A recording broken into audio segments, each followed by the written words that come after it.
नमस्कार दोस्तों, आज की इस वीडियो में हम जानेंगे वर्ष 2024 मार्गशीर्ष मास कृष्ण पक्ष की यानी कि अगहन मास की कृष्ण पक्ष में एकादशी का व्रत कब धारण किया जा रहा है। तो जानेंगे व्रत के शुभ मुहूर्त के बारे में, व्रत का पारण कब और किस चीज से किया जाएगा, इस दिन भगवान को किस वस्तु का भोग लगाएं। तो आइए जानते हैं संपूर्ण व्रत पूजा महत्व नियमों के बारे में। आप सभी भक्तों को उत्पन्ना एकादशी व्रत की ढेर सारी शुभकामनाएं। आप सभी के जीवन में भगवान लक्ष्मी नारायण की कृपा सदैव बनी रहे और आपको सभी प्रकार के सुख एवं संपत्ति प्राप्त हो। मार्गशीर्ष मास में कृष्ण पक्ष में पड़ने वाली एकादशी को उत्पन्ना एकादशी के नाम से जाना जाता है। जो भी भक्त सच्ची श्रद्धा के साथ, नियम और निष्ठा के साथ उत्पन्ना एकादशी का व्रत धारण करते हैं तथा इस दिन भगवान विष्णु एवं माता लक्ष्मी का तथा एकादशी माता का पूजन करते हैं तो उनके सभी प्रकार के पाप नष्ट हो जाते हैं तथा सभी प्रकार से सुख समृद्धि की प्राप्ति भी होती है और अंत में भगवान के धाम की प्राप्ति होती है। एकादशी व्रत की शुरुआत जो कि इसी दिन से मानी गई है। मार्गशीर्ष कृष्ण पक्ष की एकादशी तिथि के दिन ही भगवान विष्णु के शरीर से एक दिव्य देवी प्रकट हुई थी और भगवान विष्णु की उन्होंने रक्षा की थी, जिनका नाम उत्पन्ना पड़ा और यही उत्पन्ना के नाम से इस एकादशी का नाम उत्पन्ना एकादशी पड़ा। उत्पन्ना एकादशी के दिन जो कि आप चाहें तो नए व्रत की भी शुरुआत कर सकते हैं। एकादशी का व्रत प्रत्येक माह के कृष्ण पक्ष और शुक्ल पक्ष की एकादशी तिथि के दिन धारण किया जाता है। यह व्रत जो कि पुण्य व्रत माना गया है। जो भक्तजन नियम के अनुसार दोनों एकादशी का व्रत धारण करते हैं उनको जो पुण्य फल मिलता है वह शुद्ध तीर्थ में स्नान कर भगवान का दर्शन करने का पुण्य फल उनके 16वें अंश के समान भी नहीं होता। व्यतिपात योग में संक्रांति में सूर्य एवं चंद्र ग्रहण के समय में कुरुक्षेत्र में स्नान करने से जो फल प्राप्त होता है वह सब एकादशी व्रत करने वाले को अनायासी प्राप्त हो जाता है अथवा अश्वमेध यज्ञ करने से 100 गुना अधिक पुण्य फल प्राप्त होता है। 1000 तपस्वियों को 7000 वर्ष भोजन कराने का धर्म पुण्य फल प्राप्त होता है। तो आइए जानते हैं कि मार्गशीर्ष मास कृष्ण पक्ष की उत्पन्ना एकादशी व्रत के शुभ मुहूर्त पारण समय के बारे में।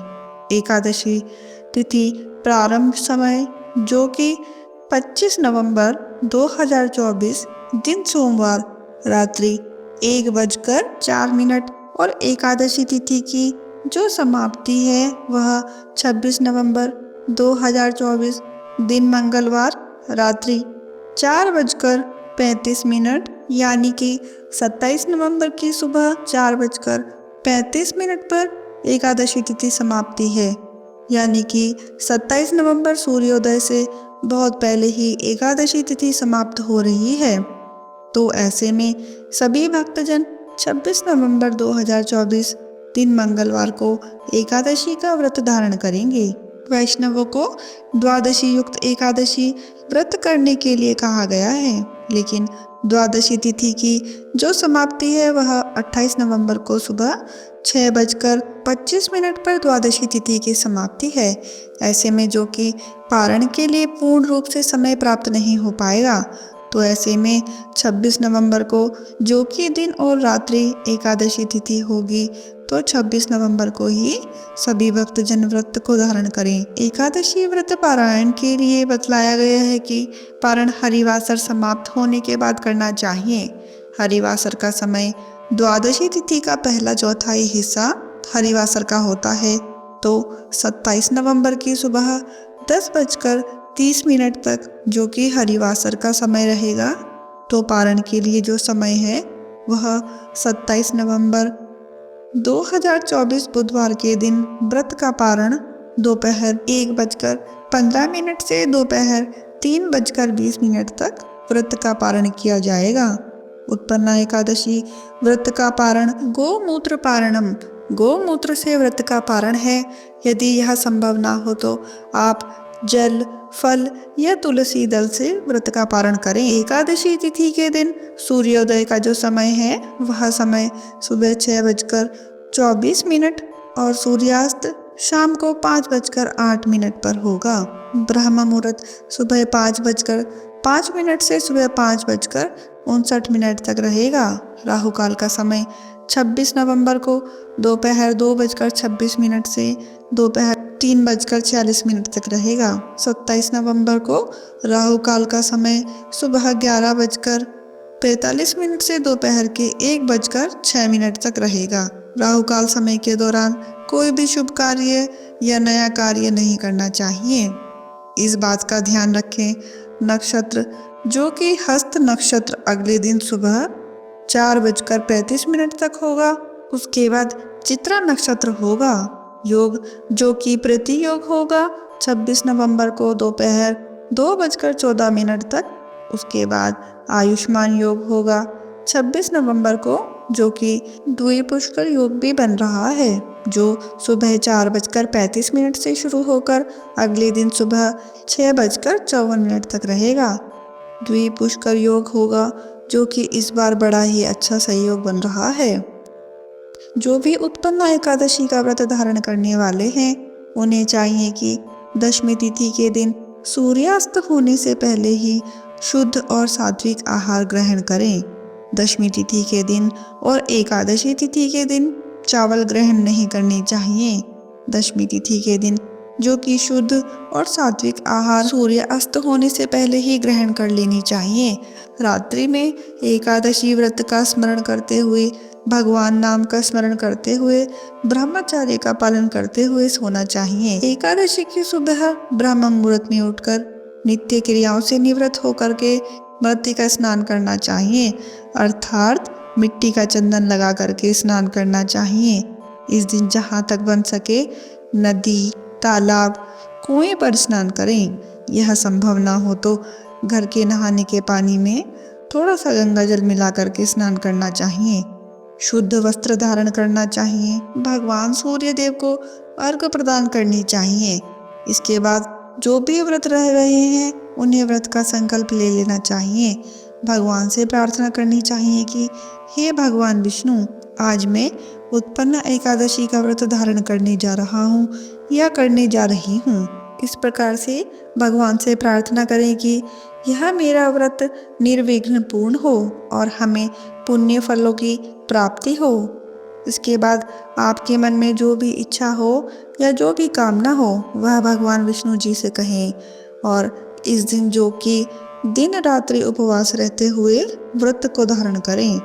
जो उपवास नहीं रह पाते हैं, जिनका स्वास्थ्य सही ना हो, तो आप एक समय फल आहार ग्रहण करके व्रत को धारण करें। और इस दिन भगवान का सुबह के वक्त और शाम के वक्त पूरे विधि विधान के साथ पूजा करनी चाहिए। इस दिन भगवान को गंध, पुष्प, धूप, दीप आदि से पूजा करें। भगवान विष्णु को अक्षत नहीं चढ़ाया जाता है, इस बात का ध्यान रखें। अक्षत की जगह भगवान को काले तिल अर्पित करें।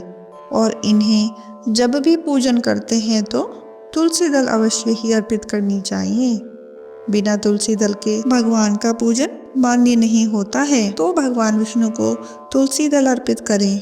फिर धूप और दीप दिखा करके अनेक प्रकार के नैवेद्य भगवान को अर्पित करें।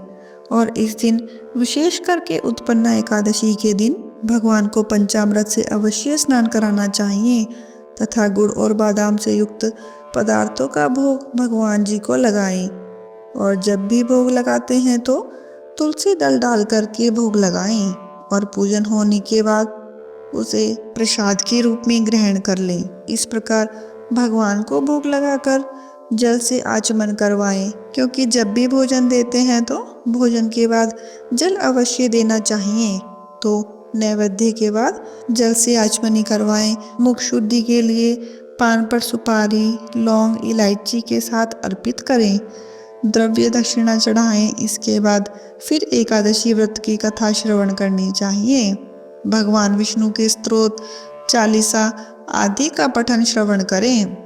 इस दिन पुरुषोक्त आदि मंत्र का या विष्णु सहस्त्र नाम आदि का पाठ या तो श्रवण करें। इस प्रकार पूजन आदि का कार्य करते हुए दिन और रात्रि का समय व्यतीत करें।